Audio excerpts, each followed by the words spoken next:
Shalom, selamat pagi Bapak Ibu Saudara-saudara yang dikasihi oleh Tuhan Yesus Kristus. Berjumpa kembali bersama saya Pendeta Eka di dalam renungan firman Tuhan pada hari ini. Saat kita doa Sabtu pagi bersama-sama, Sabtu 20 November 2021. Kiranya sukacita dan damai sejahtera dari Tuhan kita Yesus Kristus terus menyertai kehidupan kita yang pastinya mendatangkan kebahagiaan. Puji nama Tuhan. Sampai pada pembacaan kita hari ini, kitab Ester pasal yang terakhir, yakni pasal 10. Kiranya firman Tuhan memberkati kita sekalian. Mari sebelum kita akan merenungkan bagian firman Tuhan pada hari ini, terlebih dahulu kita akan berdoa bersama. Tuhan Allah Bapa di surga yang kami puja sembah di dalam nama Tuhan Yesus, kami sungguh bersyukur dan berterima kasih kepada Tuhan yang terus menyertai dan memberkati kami sampai pagi hari ini. Kami mau terus mengisi hati dan pikiran kami dengan kebenaran firman Tuhan. Kau yang mampukan untuk kami dapat memahami apa yang Kau maksudkan. Kau juga menolong kami untuk kami dapat terapkan dalam kehidupan kami setiap hari. Terima kasih Bapa, terpujilah namamu. Demi nama Tuhan Yesus kami berdoa. Amin. Bapak Ibu Saudara-saudara yang dikasihi oleh Tuhan Yesus Kristus, di dalam kitab Ester ini sungguh luar biasa.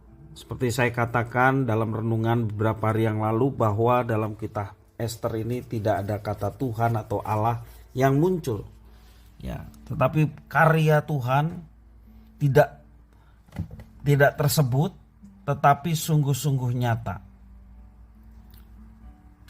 Nama Tuhan tidak tersebut, nama Allah tidak tersebut, tetapi pekerjaannya, kerajaannya sungguh nyata boleh dihadirkan di tengah umat Israel yang pada waktu itu dalam masa pembuangan. Bapak Ibu Saudara-saudara yang dikasihi oleh Tuhan, saya bacakan di dalam Ester 10 ayat 1 sampai yang ketiga.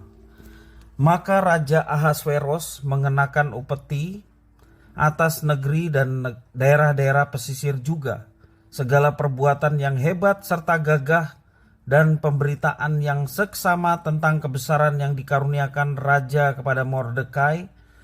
Bukankah semuanya itu tertulis di dalam kitab sejarah Raja-Raja Media dan Persia?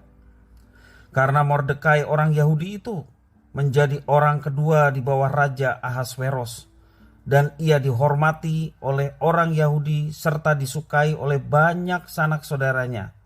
Sebab ia mengikhtiarkan yang baik bagi bangsanya dan berbicara untuk keselamatan bagi semua orang sebangsanya.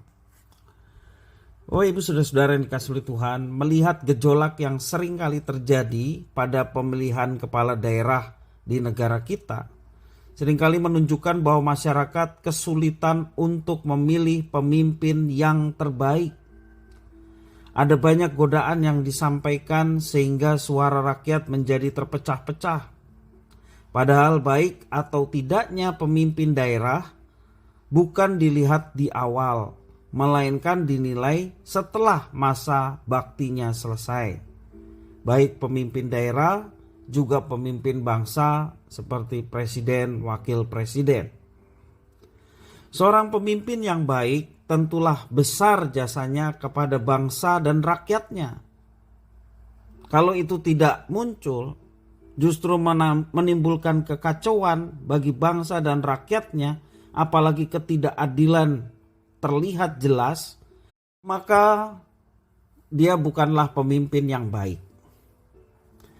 Nah, mari kita perhatikan pemimpin yang baik, bagaimana dia melindungi rakyatnya, bagaimana dirinya akan memberikan yang terbaik untuk kemajuan bagi daerah.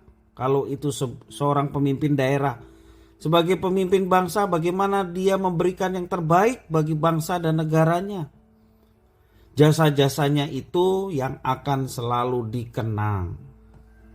Ya, kalau kita mengenang Presiden Soekarno, jasa terbesarnya adalah keberanian Presiden Soekarno ketika memproklamirkan kemerdekaan bangsa Indonesia pada tanggal 17 Agustus 1945. Sehingga kalau kita mengenang hari kemerdekaan 17 Agustus 1945 selalu dikaitkan dengan tokoh yang satu ini, yakni Presiden Soekarno.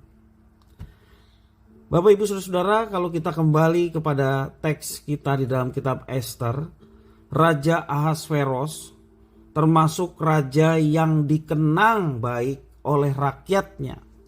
Dia mampu memberikan perlindungan kepada semua orang di bawah pemerintahan kerajaan Persia. Kondisi ini juga diingat oleh kisah raja-raja di Media dan di Persia. Itu artinya kisahnya bukan hanya isapan jempol semata, tetapi sungguh-sungguh menjadi kisah hidup bagi kehidupan masyarakatnya.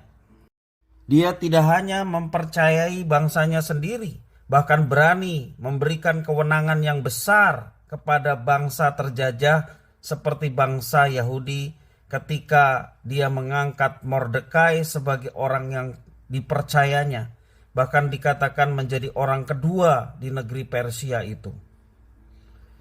Kalau kita perhatikan, biasanya untuk menjaga kelanggengan kekuasaannya, seorang raja hanya akan merekrut orang terdekatnya atau orang dari bangsanya sendiri. Keterbukaan inilah yang memberi gambaran kebesaran Raja Ahasveros yang patut dikenang. Bapak Ibu Saudara-saudara yang dikasihi oleh Tuhan, Raja Ahasveros adalah raja yang mampu memimpin dinamika keberagaman di wilayah kekuasaannya, yakni kerajaan Persia. Dengan demikian semakin menunjukkan bahwa kepemimpinannya mampu melindungi siapapun, bahkan yang berbeda dengan bangsanya. Artinya etnis yang berbeda dengan etnis Ahasveros, bangsa yang berbeda dari bangsa Ahasveros. Dia menunjukkan keadilan pada saat dipercayakan menjadi seorang pemimpin nomor 1 di kerajaan Persia.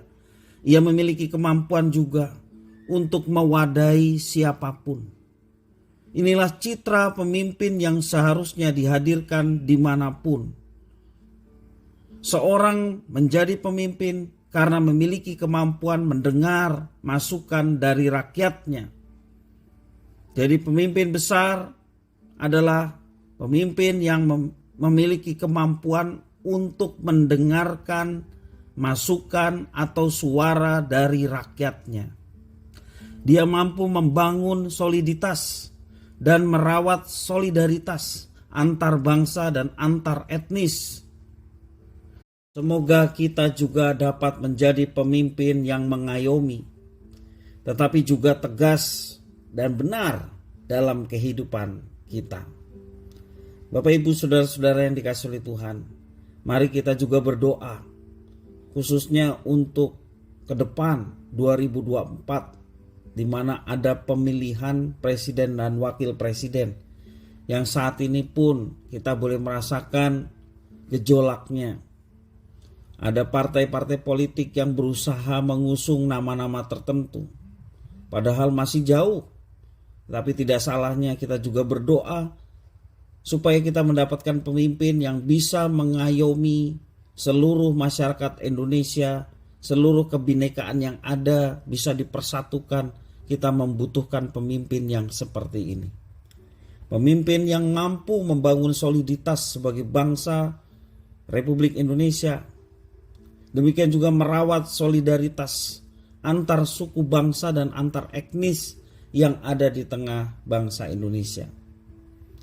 Kita memohon kepada Tuhan supaya Tuhan memberikan pemimpin bangsa Indonesia yang seperti itu. Tuhan bisa memakai orang yang belum percaya untuk menyatakan rancangan dan rencananya.